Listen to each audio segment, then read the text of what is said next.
it seems to be chaotic at so many different levels, and yet there's a part of this that is kind of exciting too. There's a crisis, it's chaotic, and yet, the old adage about there's a character in the Chinese alphabet, I guess, that is a combination of both crisis and um, opportunity. And so out of this will come something that needs to happen. But we need to have everything fall apart in our society, just like you, my good friend, had to have everything fall apart for you before you could kind of come forth. And then the analogy, I suppose, is a lotus flower. The lotus flower comes out of the mud, out of the garbage, and it's beautiful, but it can only flourish in that environment. And what will show up will be quite different than how it was before. It's like the dialectic. First you have a thesis, and then you have an antithesis, the antithesis, which is the opposite of it, and creates all kinds of mischief and stuff. And from that combination of the thesis and the antithesis comes a synthesis, which then transmorphsizes into something else, like a thesis, and then that has an antithesis, and that has a synthesis, and these things keep on transmuting again and again and again, endlessly, and that's just how it needs to be, because that's how it is. I think these are exciting times. These are dangerous times. I think we've come to a place, on this relative level, that the fate of the country will be determined pretty much, I think, in November as to who we elect. And beneath it all, though, there's something afoot here which is really very sacred and very powerful. And we're part of this.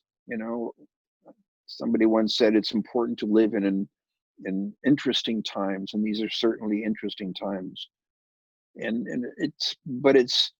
it creates a fertile ground for us to look in our heart of hearts and soul of souls as to who we think we are, and what our place is in the great dance of this, and what are our core beliefs, because from our beliefs create our thoughts, and from our thoughts create our feelings, and from our feelings create how we behave.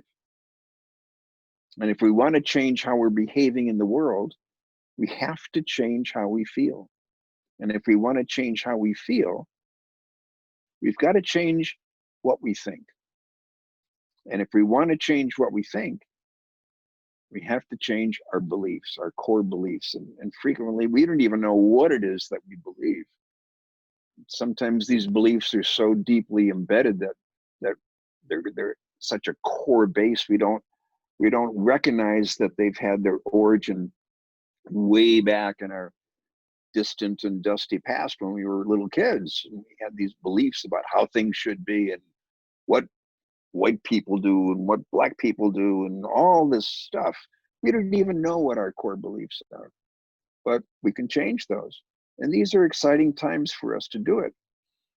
And it provides an opportunity. In consciousness, as you know, is an experience junkie. It's an experience junkie. It wants to experience everything on the great buffet table of life.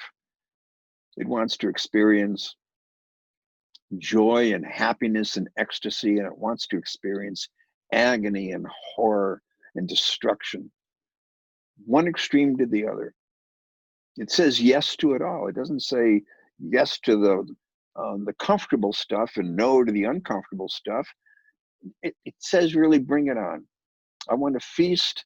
I wanted to feast on the feast of what I am, consciousness. I want to feast on that feast.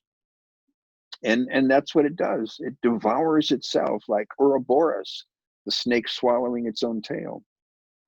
And that's what we're meant to do, to swallow the tail and you can spell that tail, T-A-L-E, the tail of who we think we are. We have to swallow that and digest that and make it and chew it up and disappear.